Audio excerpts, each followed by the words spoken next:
It has come to my attention that the keys have made themselves known once more, and you two seem to be in some sort of race to collect them. Well, fear not. I mean to assist you in this venture. The power of Anok must not fall into the wrong hands. Your adversary, Leah, means to do great harm. How do you know Leah? I have been most fortunate in this life. I have acquired many friends who keep me informed of people of interest. Leah was born in Rekos to a high-born family of very good standing. Her childhood was spent playing in great parks and wealthy country estates. This idyllic upbringing was cut short, unfortunately, after the Highborn's ancient enemy invaded. The Druge. The very same. Her family were murdered or enslaved. Her home burnt and looted. Now, she is driven solely by vengeance. If she gets the final piece of the key, and then gains the power of Anok, then I fear what she will then be capable of. That is why I need you. Well, vengeance is a false virtue for good reason. What do you suggest? I suggest we team up. A partnership, if you will. You will have all the support I can offer. Money, equipment, transportation, information. Whatever you need. Just stop Leah by any means. We are not assassins. And I hope it won't come to that. Get the last piece of the key and deliver it to me. I will keep it safe and out of the hands of anyone who wishes to complete it. In return, I will grant you anything your heart desires. Anything?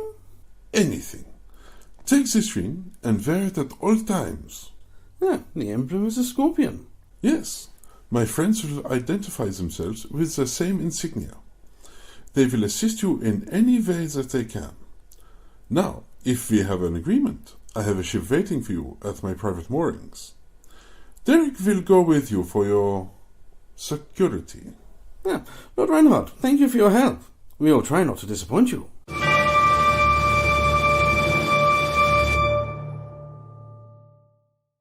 Okay, welcome back. So this is Saturday of E2 2019. It's a big day. This is a huge day, and it kicks off right away with the battle.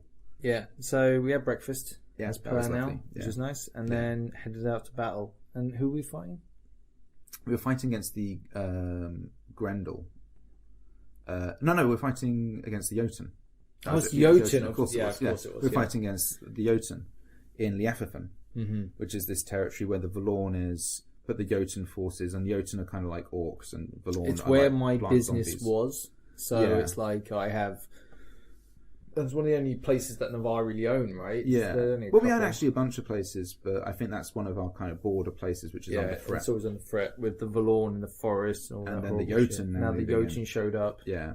And the Jotun are the orcs that we, in our backstory as Ashborn, were kind of like this military unit operating against outside the Empire in a place called Hordland, which is like a region that neighbours the Afrivan. So yeah, it's kind of this interesting entry. So we've had all sorts of dealings with the Jotun for years. I see, right? Yeah. Like this is our main foe. We've fought them for years. It's kind of like, and I like fighting the Jotun anyway. Yeah. I love playing the Jotun as well. Like when you're on the they're a really fun army to play for sure. They're kind of honourable, Yeah. and they're kind of like, so they don't execute.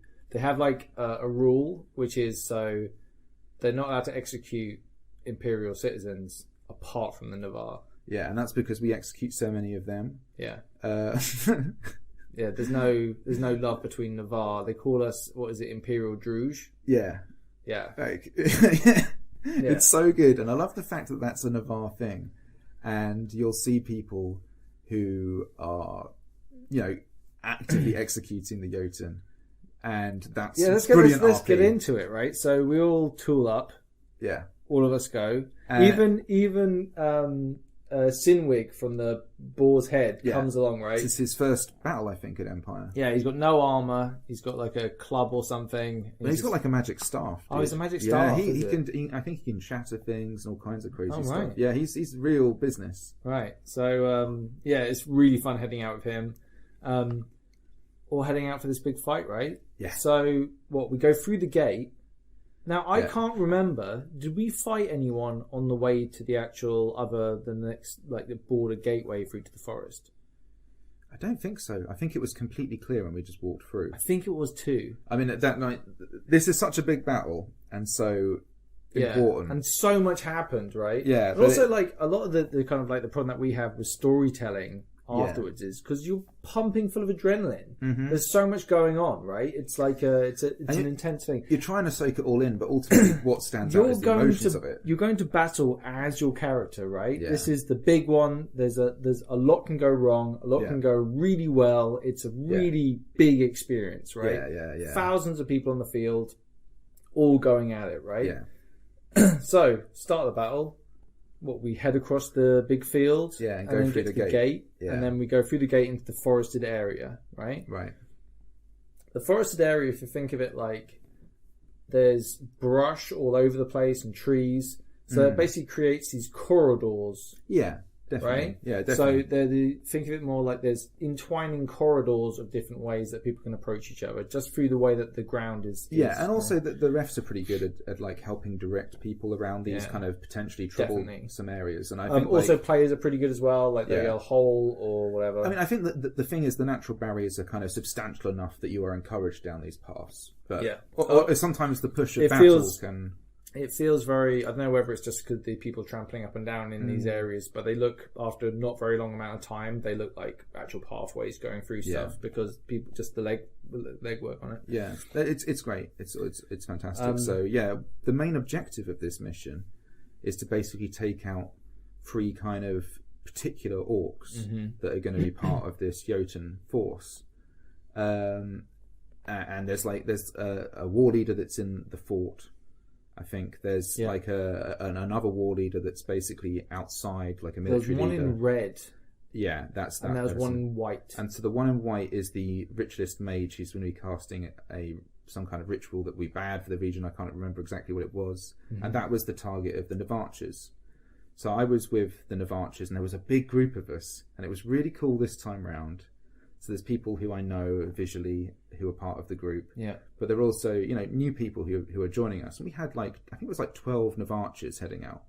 It was so cool, to actually be like a big block archery unit. And we even had people who were designated to sort of keep an eye on us.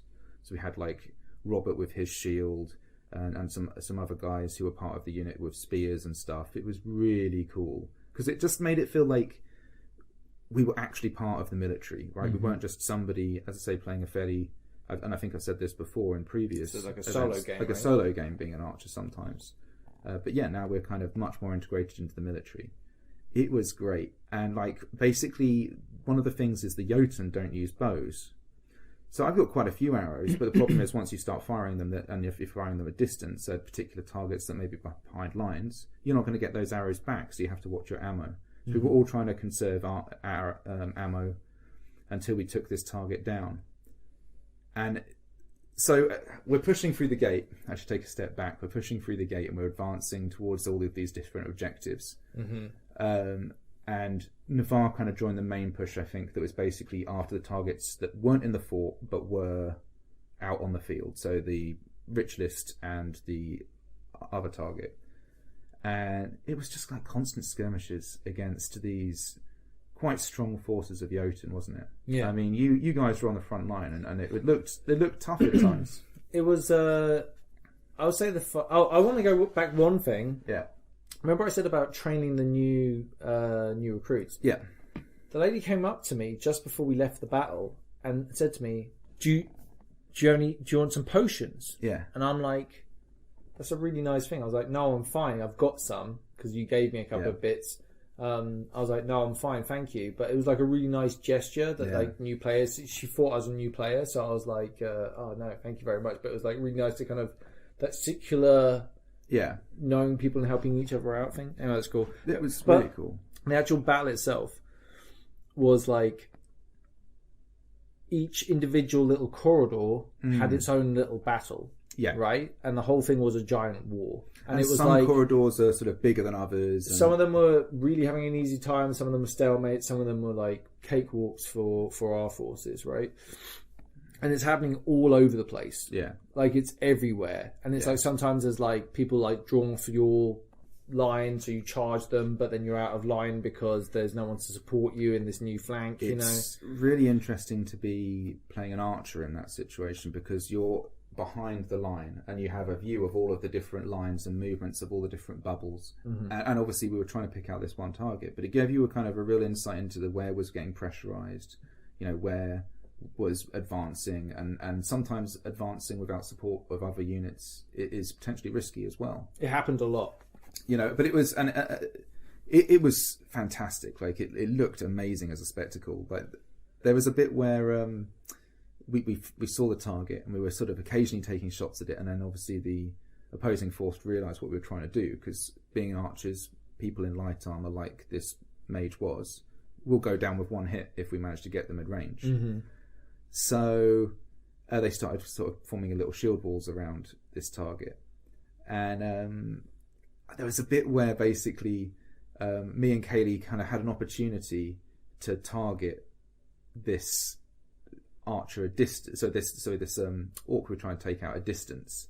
So we were both like, right, we're just going to try, like we did against the Herald in Brickeliand, a long range shot, right? Yeah. And it was crazy. Like that shot I pulled off was like really fluky and everything. But I mean, I'm an okay Give yourself shot. some credit, yeah. I mean, I'm an you're okay aiming shot, at him, right? But yeah, but like I actually felt as I was going to take this shot that I was going to hit, and this is so weird. Like I've never like felt like cocky taking a shot before, right? In a way, but it's because like it felt like because everybody had been so positive and given me such a rewarding experience, like I actually felt like empowered by it. You know, the hero of Brickeliand. It was fantastic. And basically I take this shot and we both take this shot, and it was I got actually quite close. I think we both did, but I missed. But it was just really interesting as like, everyone's giving you so much positive energy. But I actually believed in myself, But then I missed. But that was what kind of made it all the more funny. Life is cruel. It made me laugh, right? I was like, yeah, but I can do it. It's cool. It was cool. That's nice. So ultimately we heard that Sparrow managed to pull off an awesome shot, I heard actually, and took the target out. So we'd accomplished our objective, and I heard that the person in the fort was down, and so we'd accomplished that objective. I heard that done. But what I never heard about was the other target that we're after. There's one in red that I saw a few times. Yeah. Now, so close but so far. Like basically, that whole battle, I started doing like sneaky shit. So I'd find a route that wasn't defended, threaten it a little bit, they'll retreat, and that gives you like back doors onto other people. You were moving with little units, weren't you? That was my whole battle with these little like aggressive little units, and we would just go those units, or? I was yelling shit. I wouldn't say commanding. Yeah. I mean, I was like trying to, because you don't want to do shit on your own sometimes. So it's like, and also sometimes when you get the drop on someone, you want a bunch of people and you have to be quiet, then sneak up and then jack in the box and like absolutely wreck them. Yeah. So we were doing all of that, and it was great. Like Darius was there fighting his way through, and he saw me do a couple of bits, and he went, "Oh, I saw you do that shit. That was good." And I was like, "Yeah." And it was like praise from Darius. Big D. So good. Bam. And there's this bit, and I've heard at this point that we've accomplished all of our objectives, but we're still fighting. And I think the message hadn't got round that we had accomplished everything, which we should withdraw. No, there was a huge body of Navarre forces extended way too far out, right? Like, and we were basically, what happened was we'd absolutely wrecked this whole wave, right? Yeah. Then, while we're all pushing on in this big aggressive move, everyone respawned. Yeah. And the entire Jotun army had come back when there was already a retreat happening. Yeah. Right? Like I kept getting forward, no, pull back, we're leaving. To forward, need to do this. And it was like that, it was like that for a while, right? Yeah. And we did that thing where Kjartan was cut off, who's like the Well, this is what I was going to get to. So this moment, we're basically getting pushed on this line, and there's this very, very thin path that basically lets you cut behind that line and basically get into the flank of it.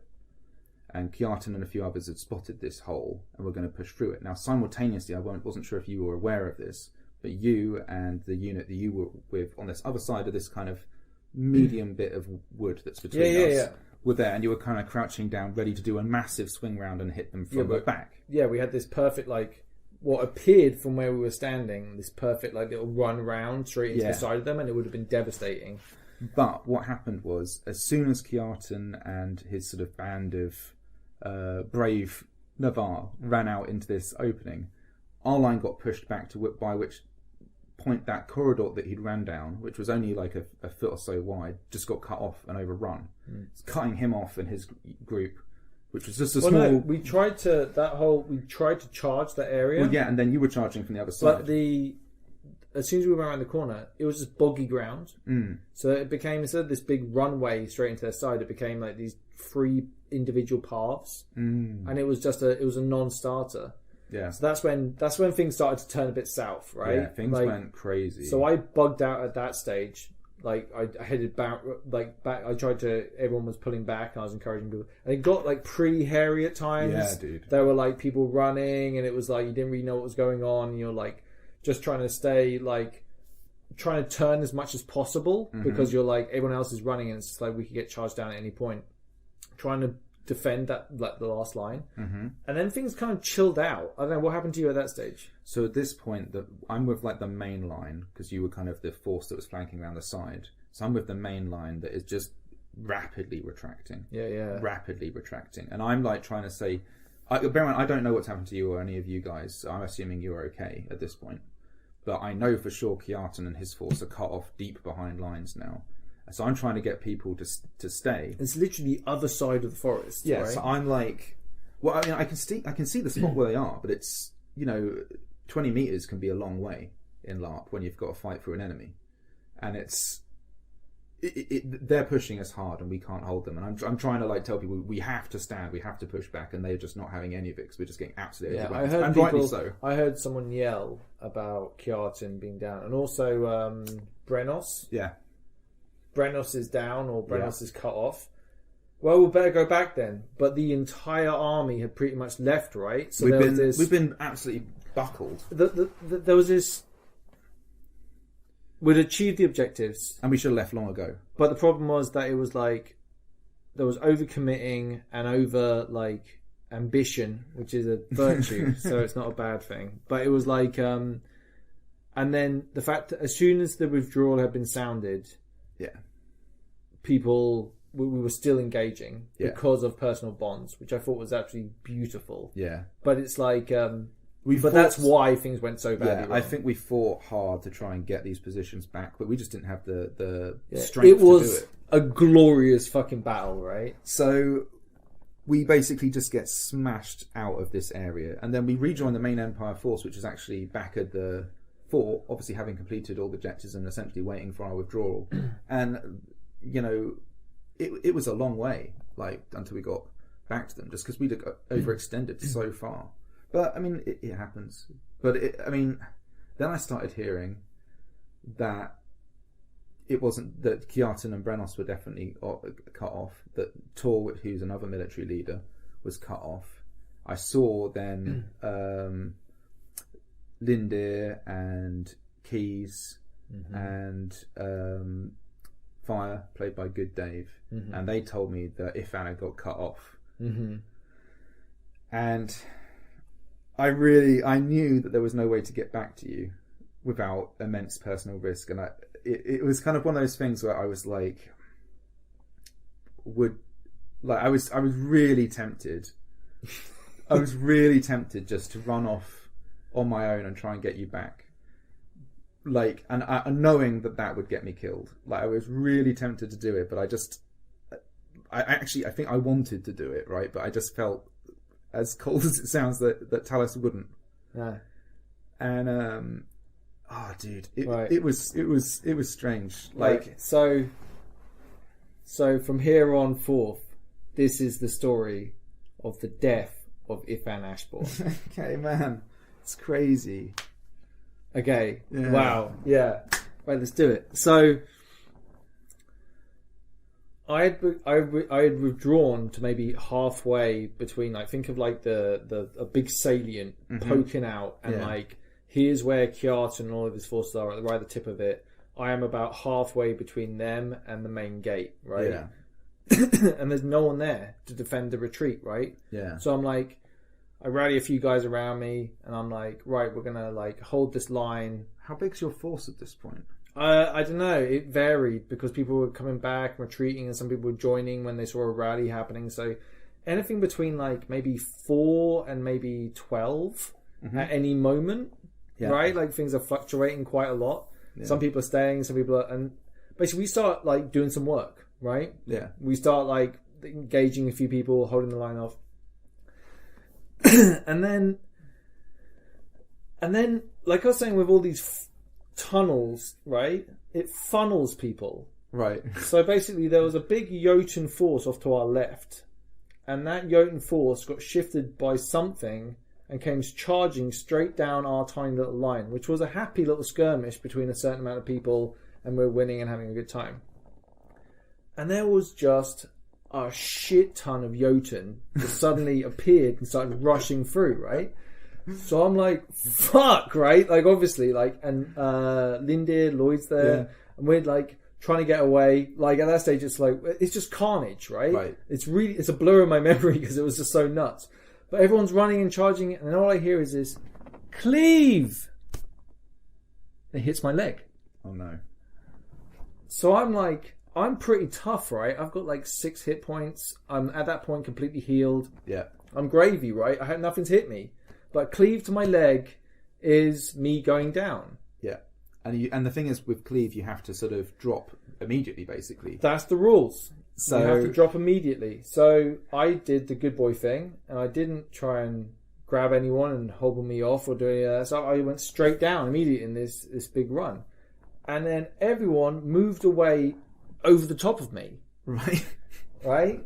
So there's some actually downed Navarre near me and me, and then it's just peaceful. Like, immediately. I found out later, Lloyd actually got downed. Right. But a Jotun saw how bravely he fought and did a stay with me and forced him through the lines and threw him back. Wow. I heard about this, but I didn't quite know all the details. That's ridiculous. That's such cool RP. That's awesome, right? And then, this affected Lloyd's character kind of going on. He talked about how the Jotun fought with honour, and he actually started becoming not pro-Jotun. He still sort of used them as a foe. But his respect levels for the Jotun were massively increased, and it was kind of really interesting to I didn't know the context of that at the time, but to know that was the backstory that he was going with is really cool. That's when Ifan got anyway. Yeah. So so everyone's charged off, and I'm left. Yeah. Right. Completely fine, except you can't move. I can't move. Right. There's people around me, and then Beth Duna was there. Well, she got downed as well. No, she was being photographer the whole time, right? So I was like, she went, "Oh no, you're down." I was like, "No, I'm cool. Let's see." Because at this stage, I'm like, "You can hustle out of this." I'm Ifan fucking Ashborn, right? Yeah. I'm getting the fuck out of here. And you know the worst thing as well. So before this battle, I had a bunch of potions to hand out, and I was kind of offering around the group. You know, who wants to take this? Who wants to take this? And I gave you some potions, but one of the potions I could have given you was the one that would cure cleave instantly. That's not the one you took. No. Hold on, let me get to this. You gave me a bunch of potions, right? Yeah.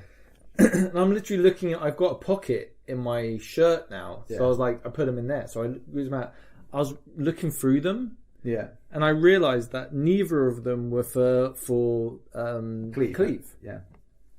This is one thing I'm curious about now, is can I just RP on myself and then get rid of a cleave? No. You can... There's a skill you can have, which I think is called Relentless, which basically lets you spend a hero point to get rid of it. Oh, that's interesting. So... Of course there is, yeah. Yeah. Yeah. But there I am, right? Lying down, surrounded by dead Navarre. Assumed to be dead. Yeah. And time goes by. At this stage, I'm like, I don't know what to do. I'm at this stage, I don't know what to do, right? Because it's like, what rules are there? So I stand up and I walk over to a referee. Right. I hold my hand up like, hey. I said to him, hey, I'm down because I've been cleaved, but I'm still alive. I still have 5 hit points. Yeah. And I'm completely fine. Right? And he's like, oh, that's weird. And he turns to a referee who is like 10 meters away, standing next to a bunch of orcs.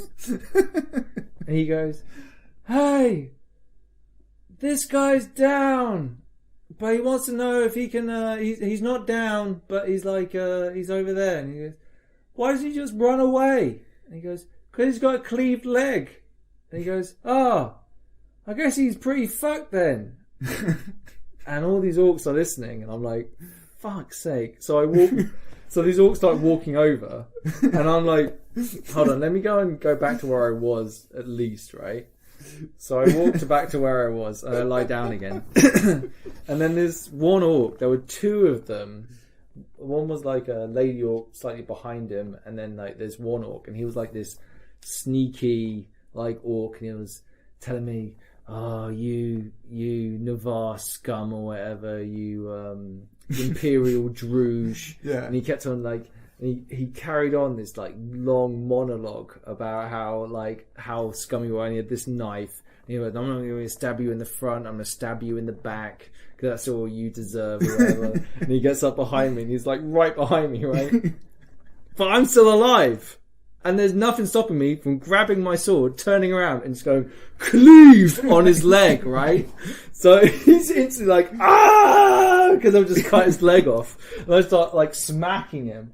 So both of us are then like without legs, trying to chase after each other, trying to stab each other, and he kind of like hobbles away. And this other orc comes and saves him from doing it. Like court monologuing, classic. It was so good. Brilliant. That sounds amazing. So I'm like, fuck, what do I do now, right? And then they're yelling about, obviously, he's a little bit upset that someone just cut his leg off, right? So then these other group of orcs come over. I try and fight them a bit, but they just wreck me. They all come in and just start battering me, so I go down. Right. But I have like a 4-minute 40 timer. Yeah. So those orcs all bugger off. And I'm waiting there, and then this what I can only describe as a witch type lady, right? She comes over, and she's like part of this like special, like a sort of shamanistic kind of thing. Yeah, but she's got like grey hair and like a knife. Jesus. And she's like waving this knife around and telling me how like I'm gonna die and like all this stuff, and like why shouldn't I kill you and all this stuff.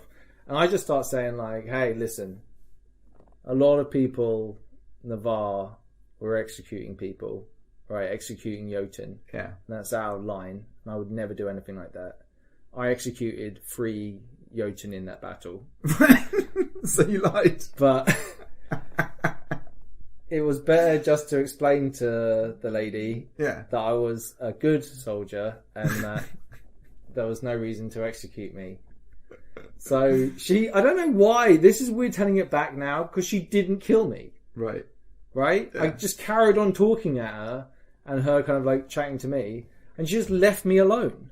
Right? So I'm like, I'm still like, I'm Ifan fucking Ashborn. I've got to get the fuck out of here, right? There's got to be a way. Yeah. It's got to be a way. So the entire Jotun force, it seemed like, come walking through the clearing I'm in. What's all the carry on here then? You know, all this stuff. And they come over and they're going, oh, this one's not dead. And I'm just like, they start saying to me, how do you want to die? Right? And I'm like, well, why don't you get like a physic, right? And you fix me back up again and fix my leg. And I'll fight all of you. And we'll see how that goes, right? And they're like, we're not doing that. We're not doing that. No better than you're done. They're basically asking me whether I want to die fast or slow or whatever. I don't know. I don't really get the whole thing, but and they all come and stand around me in a big group with one orc. The general or whatever comes forward, and he's like, he explains to me, this is the knife that killed some general. Yeah. And he's like explaining what this knife is and who it's killed before.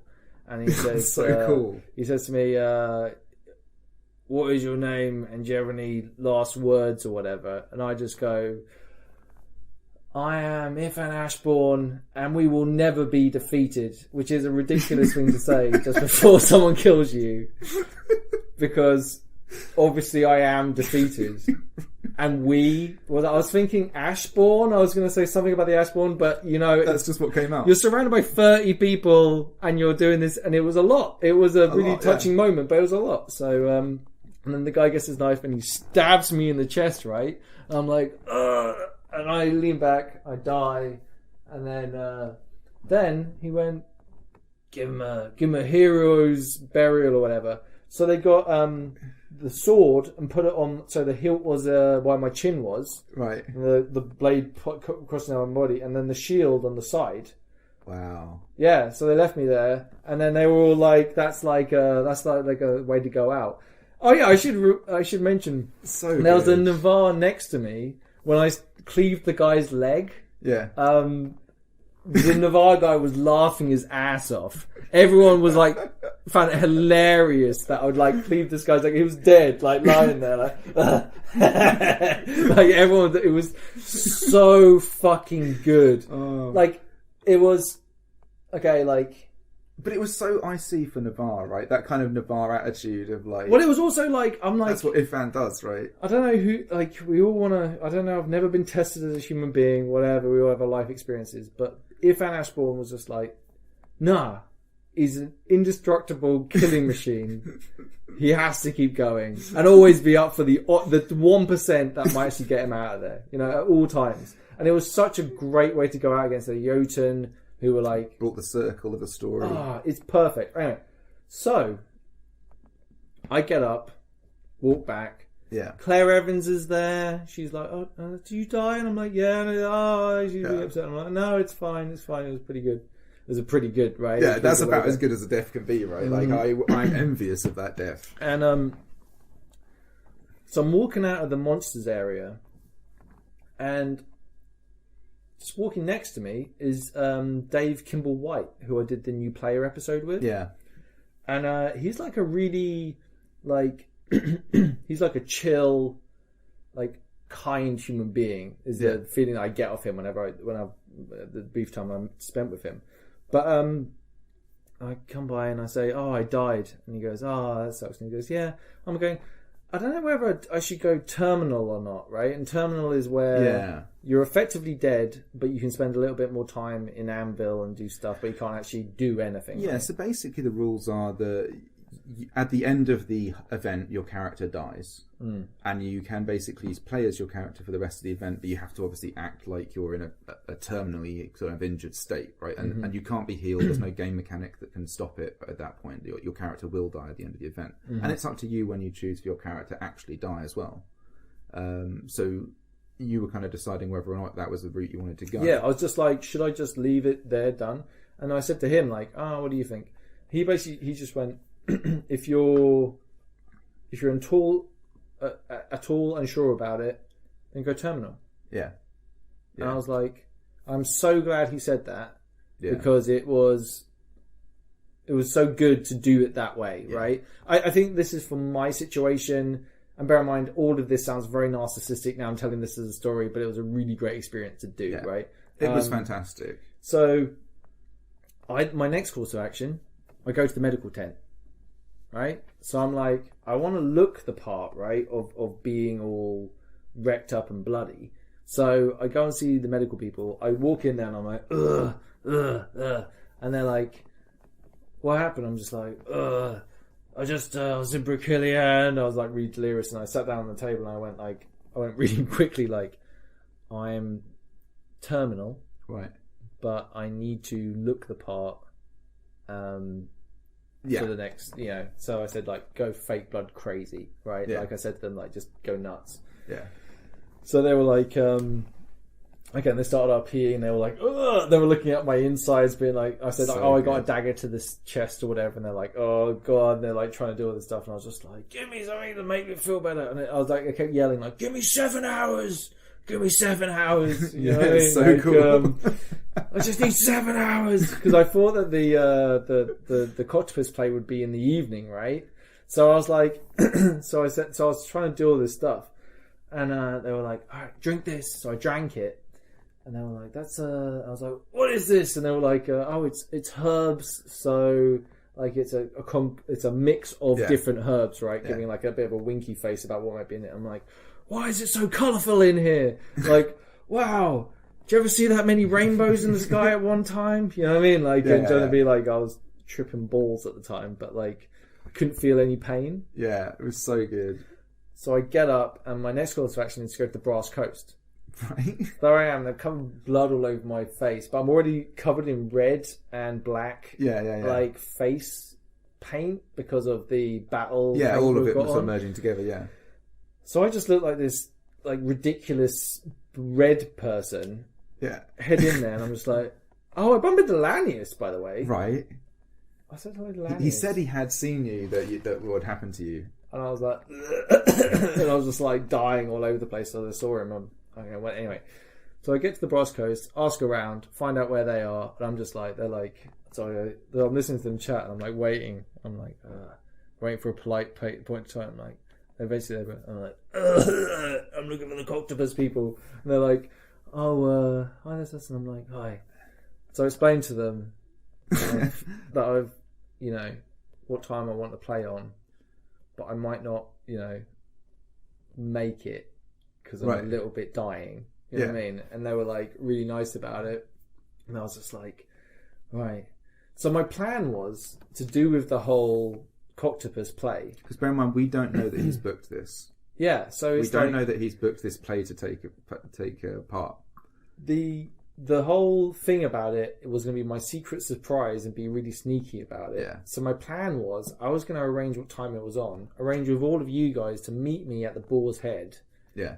And then get Tom to come running over and tell everyone I was being arrested by the militia, and that you needed to come immediately to the Brass Coast to come and find me. Okay? Right. That was my plan.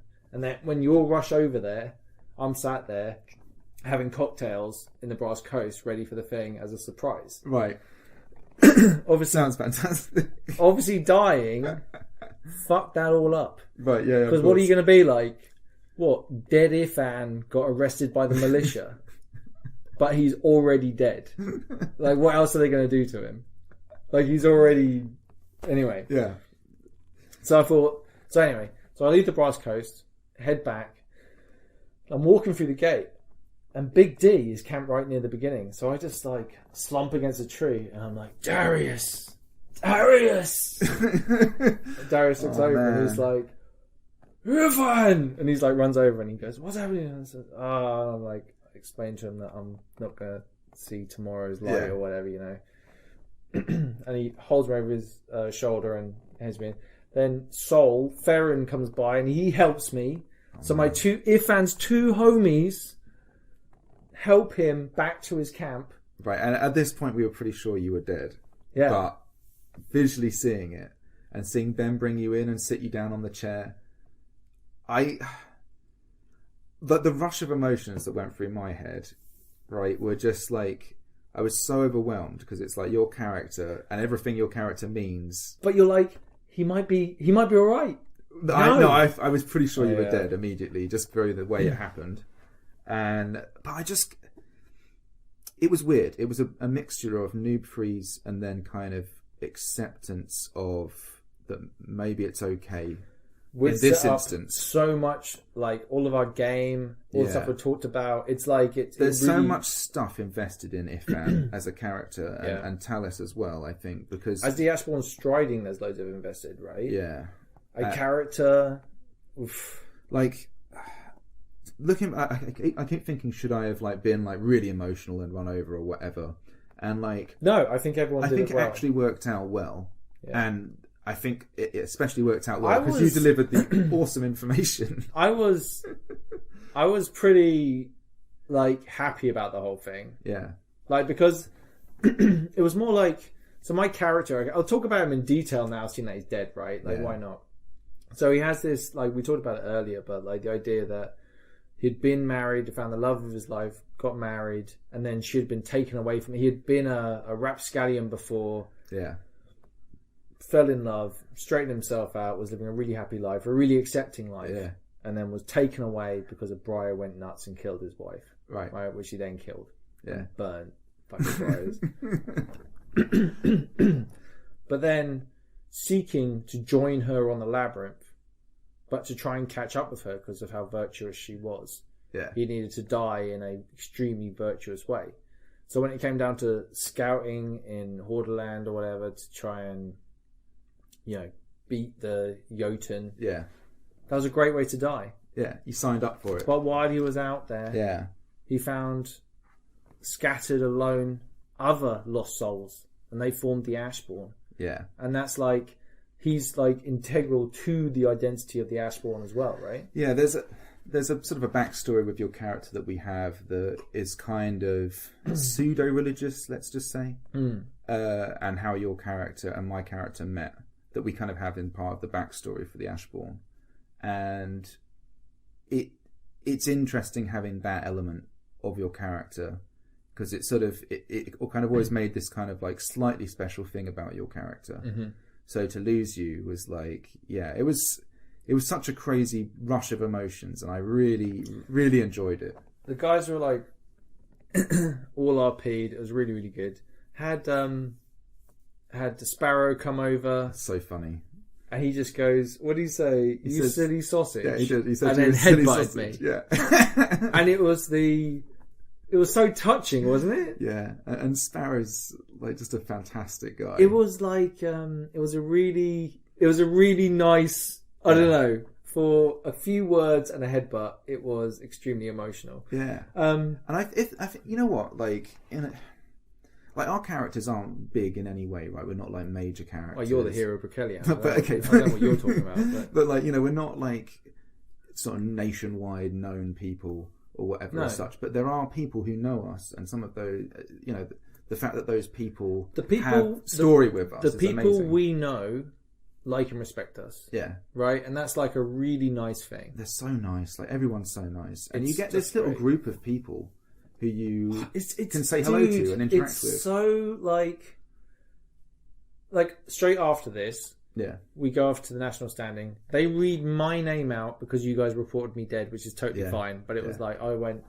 oh, I'm not quite dead yet. And I went like, ask me tomorrow and you will find me a grave man. Which is a nice little Romeo and Juliet shout out there. But she's got a snigger, just shows the audience at a LARP event. But yeah, so that was interesting. But it was like, we lost a few other really key people at that battle. And it was like, so losing Kiartan and Brenos and Tor, and there was all that, like, there were I think rumours Brenos about. survived actually. I'm pretty sure he went terminal and died. I'm pretty sure. Oh really? That's what I heard. That's the last I heard. If I'm wrong, then Hey, we'll find out. yeah, we'll find out. But yeah, I mean, these are big, important people in the nation. Like, and yeah, what's interesting is like, how do they fit back into the nation? Like, we know who they are as people. Yeah. How do they choose to RP?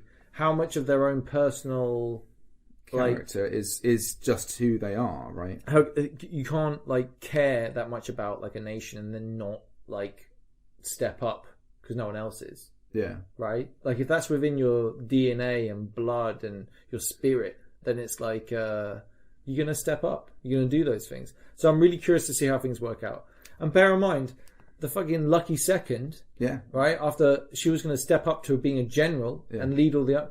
She got fucking murdered on Saturday as well. Yeah. At Brakeliand. I know.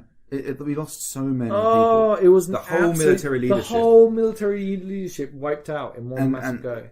The worst part about it is, as well, knowing that they probably died for nothing. Like, we'd already completed the objective, and a lot of them probably died after we'd completed the objective. Most definitely. And it's like a fantastic people, and it's so weird to talk about because it's all obviously, my brain's saying this is all OC, like, but like the IC thing, they are just like fantastic warriors of the Empire who were spent on a cause at a point where it didn't need to be done. One thing I did when I was dying was I bumped into people and I would give them vodka or whatever. I had loads of vodka to trade as well. I sold a bunch of stuff, by the way. It went a lot better. But I gave a shitload of it away to people. Like the runner who fought with me when I was looking after the flank, I gave him one. To the lady that runs the Songs of the Storytime, I gave her one. Who else? There's a bunch of people I basically went up to and I gave away like the stuff because I was like, but it was so nice, like being like, I'm terminal. These are just showing Ifan's like final, like whatever. But there was also a huge element of because the play wasn't on till 5. Yeah, although at first, because you came back, I think like 3:30ish. So it was a bit of time to wait between I can't remember what it. Something like that. I mean, but there wasn't that long to wait, but there was enough time where it was a certain length of time. Yeah. So at first we thought we weren't really going to, we could just go and do something else and then head up or meet up at the play. But actually we just got talking and just got kind of role playing with each other. I didn't know what to, like for me personally, I didn't know what to do. Yeah. Because I was like, I was kind of like, meh. But also I was exhausted because of the whole... It's a lot. All of that was like... It was awesome. Yeah. But it was like the end of my RP for that weekend. Yeah. Right? Like, actually, we'll get to that. Let's move on. Let's do the play, right? So, rally up, bunch of people, all friends of ours, and we go to the play in the Brass Coast. And I absolutely dropped some coin. Yeah. Because I wanted it to be the absolute... And these people were just amazing. Okay, so bear in mind, let's talk about the people that we were there with, right? So the whole Striding's there. We had Tom, Robert, the guys from the Boar's Head. Yeah, Sparrow was there, wasn't he? Sparrow there, yeah. It was just awesome. It was fantastic. Just all of our like people that were like we were friends with, and everyone else. And the people that weren't there were people that had to go off and fight, right? Yeah. Like Sol had to go off and fight. I think Jordan was with us as well. I think so. God, there was a bunch of us. There's a bunch of us. I honestly, I kept my head down so much because I was supposed to be dying. Yeah. And also, I was trying to do it so the closer we got to the end of the play, the more dying I was. Yeah. Right? Yeah. Oh, I gave you, just before the play started, I gave you an item. Didn't I? Yeah, you did. So, Ifan's got this kind of necklace that you had made last event. So, it was kind of... You kind of passed that on with the idea of giving it on to whoever kind of followed on from you. Yeah. And that was really cool. So it was like something... Yeah, but I said it like, who's deserving of it. Yeah, exactly. Right? It's like, I wanted to throw in a little bit of RP to be like, let's see if Dave, because it probably would be Dave, right? It is Dave, right? Yeah. Steps up and actually fulfills like his duties, right? Yeah. And he can do that. And it'll be a nice RP moment. Yeah, I think that's kind of cool. Like, and... Yeah, then we just stepped into this play, and bear in mind, I think it's really important to say the thing. Oh, go on. Like the weather is something we've not really talked about yet, but at this point, everything is very muddy. Everything is very difficult. Like putting on a play, as well as these guys did, which was exceptional, and all of the stuff they did for us was exceptional. It was amazing. Like absolutely incredible. Okay, and then on top of all that, they've got to do that in bad weather. Incredible respect. We had a drink service. Yeah. And food service. Cake. So we had cake and treats, and they just kept pouring tiny glasses with booze. Yeah. And then just handing the bottle over. Because we'd paid so over the odds for the experience that they were really happy to fucking help us out. It was we were really good. happy. So it's just like, but also Navarre in the Brass Coast. Yeah. Like all these lovely bright fabrics and everything, and these dirty, smelly Navarre covered in blood and hell, like throwing up blood and dropping kidneys all over the place. Just that it was just so good having the. Basically, I drank a shitload, right? Yeah. Like, also I stopped at the Boar's Head before as well, and they plied me full of drinks, and it's just like, it was great. But honestly, I wish some of that was water rather than actual booze, right? It was great to do it, I see, but at the same time, it was like, fuck, I'm wasted. But the play was so good. The play was so good. So, I mean, we won't spoil it, I think, because in a sense, you probably should just go and see it. You should pay a meager amount of money and go and get an awesome front. I sat at the front, right? Yeah, that's the thing. And this performance was just for us, like all the people attending, and which was a reasonable group of people. But the fact that you, Ifan Ashborn, had paid to make this happen, it was so good. And it was an early, ambition to kind of do this. Well, I said before, I think it is basically our first ambition as a striding, when it was just you, me, and Bungle. Yeah. That's probably the first thing we ever came across of RP that we wanted to achieve, was to see this. It was play. after getting knocked back from not stepping up. Yeah, all of that. And then you got offered this chance to sort of see a play. It's fantastic. And then, so basically we got to the end of the play. It's hilarious. So good. And I shuffle off this mortal coil just in the final. But the problem is, that sounds really poetic, but it's hilarious. The play is so funny. I'm giggling, and they're like, "Is he dead?" And they start pushing me and shoving me, and then they get the coctopus. And they're seeing if they can bring him back to life using the coctopus. And of course you start cracking up, and then everybody starts saying he's convulsing in his death. And then you went to applaud, and of course you naturally just applauded just because it was all so good, but you were dead. And then we had to kind of explain that why you were clapping though you were dead. It was so good, just because the whole play was so good, and everything I wanted around it to be like a poignant end, but honestly they were so good and it was so funny. It was the best way to die ever. I think it's I'm super jealous. How I die is not. It's just not going to beat that. It's never going to be that good again. I'm never going to die like that again. It had a full character arc. Yeah. Right. Ifan Ashborn started here. He went through this here. I joined the character here. He went through this while he was here, and then he died in that way. Yeah. And it's just the death of a fawn of Navarre. That's all it is. So good, just another one gone. But it was just I'm so glad. But at the same time, creating a new character and all that stuff, absolutely sucks dick. Yeah. It sucks so much fucking dick. It's so I created a character. Yeah. After that. Yeah. I foolishly named it Brienne, wasn't it? Yeah. So I wanted a really boring name, because I was going to have a generic character that was going to kill off immediately as soon as I was at the end of the event. Yeah. And I thought Brian, as a nice middle of the road name that's unforgettable. And I went, that's not very Navarre. Brienne? Yeah. I don't know if anyone's aware that's listening, but there is a TV show that was fairly popular called Game of Thrones. Yeah. And there was a character on that TV program called Brienne of Tarth. Yeah. And we just, I guess we just kept... Everyone did. Yeah. Anyone that met me. Brienne. Brienne of... Oh, shut the fuck up.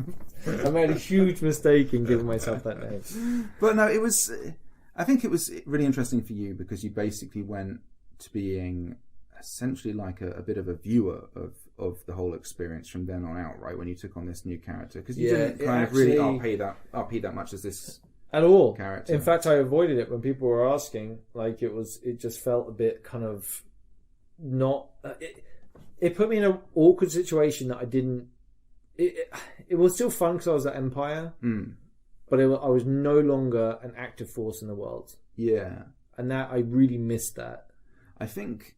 Fortunately, though, by the time this whole element of it had played out, it was getting quite late on the Saturday. Mm-hmm. So, and generally speaking, things tend to sort of follow set courses, go to songs and stories. But we had I don't want to go into it now, talking about it, but there's a couple of things that I wanted to do. Mm-hmm.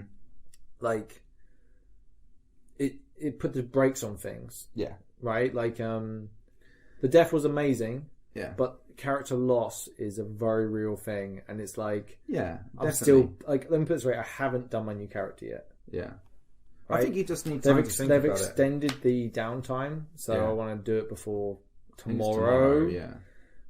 Something we should maybe talk about, maybe off mic, but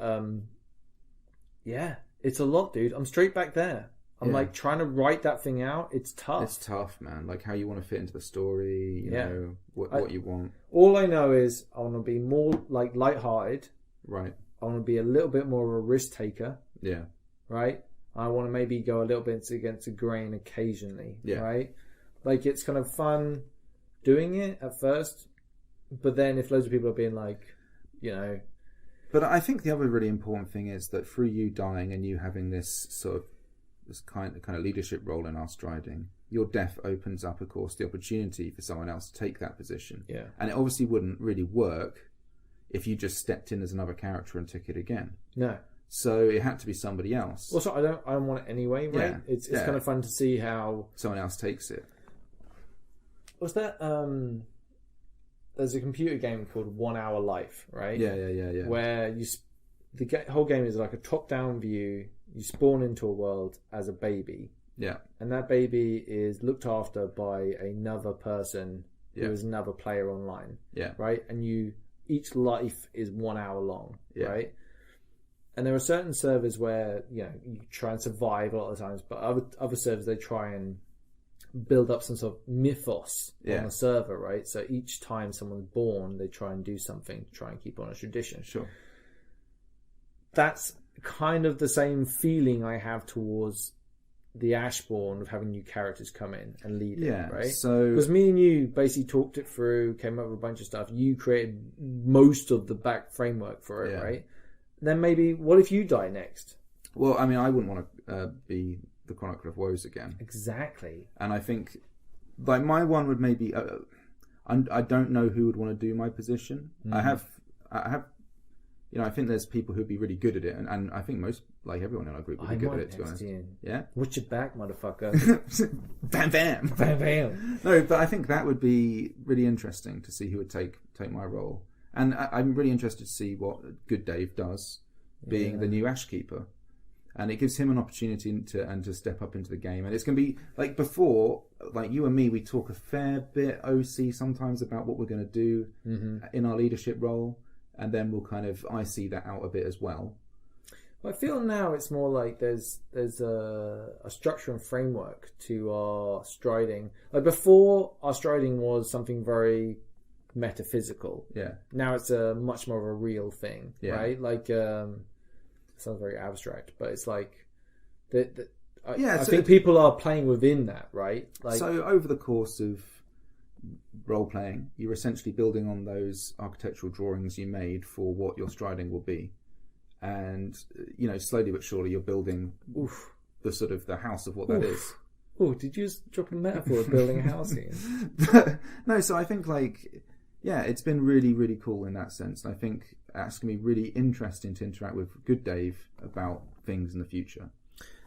Do you know what we should do? We should take a break, right, and then come back and try and finish Saturday and go into Sunday. Chop off the edge of that, and then Well, I think it's a natural break. I think like your death was such a massive. How narcissistic is it though? Like I had to think about this afterwards. Like coming back as like critical, right? Yeah.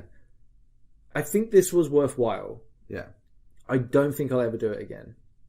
Say that. In terms of what? But it just felt like... Are you talking about LARP or are you talking about... Just like LARP. Coming back after you've died and making a big fuss of your own death. Yeah. Like that's It's an interesting choice. No, I think that's almost not your... Like, the thing that makes your death a big thing is the fact that all of the characters around you respond to it. And I think that's the pursuit in LARP, is essentially, in some way, whatever it is that you're doing, you want to have an impact on the world around you. And that impact you have on us, and you make us want to, you know, celebrate your life as a character, right? And it's actually not really. It's about you, and it's about our recognition of you and the things that you've put in IC and OC. But it's also for us an ability to explore our own characters and let them grow, and you know. So I think actually, if your characters, I think anybody's going to make a fuss over a fellow character member dying, and I think especially if that character has some mythos around them, and some sort of backstory, and has emotional links to the people who are around them. I mean, I think like I think going forward, I see where I'm at. Like, Ifan was like such a I genuinely miss him. Yeah, Gutted he's dead. I think there was a really interesting thing of the fact that Ifan, and I think maybe Talis to a certain extent for me, is actually quite close to who I am as a person. There's a lot of me in Talis. Yeah, totally. Talis has certain points and things that he does that I kind of exaggerate, basically. Yeah, it's an exaggerated, forced out point of view. Yeah, right? exactly. Right. So and there's the whole thing of purposefully picking suboptimal options to advance game. And I really enjoy that. I've always enjoyed that as a part of the mechanism of roleplay. Also, I would say, like, dare I say, I've changed a lot in the last couple of years since Ifan was incepted and grown. Yeah, it's crazy. It's only been a year, right? No, but we've thought about it. Yeah, it's been a long time, right? Yeah, it is a long time. A year is a long time. And like, I think both of us being involved in LARP and doing everything we have, I think it's opened our eyes to things, and in such a good way. But what I'm saying is, like, your character, like I feel like my personality has outer limits of where my character can be. Right? Like, I won't be able to play.